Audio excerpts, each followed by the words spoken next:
Voici donc l'écurie qui a d'ores et déjà remporté ce premier championnat de Formule électrique. C'est l'écurie Idams Renault. Alors vous le voyez, les voitures ressemblent beaucoup à des Formule 1, sauf qu'elles ont un moteur électrique.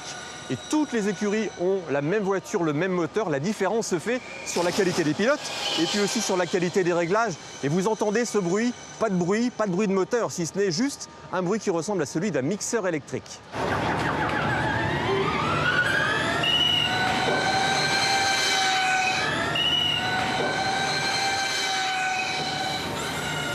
C'est ici, sur cette piste, que se déroule la course de Formule électrique. Alors vous le voyez, la chaussée est très étroite. Il y a aussi beaucoup de bosses parce que ce n'est pas un circuit de course automobile. Nous sommes ici sur une rue en centre-ville de Londres. Nous sommes à quelques centaines de mètres, par exemple, seulement de Buckingham Palace. La course est très courte, 45 minutes seulement, tout simplement à cause de l'autonomie des batteries. Chaque pilote change de voiture en plein milieu de la course pour repartir avec une batterie à pleine charge. Mais cette compétition inédite va forcément évoluer au rythme des progrès technologiques.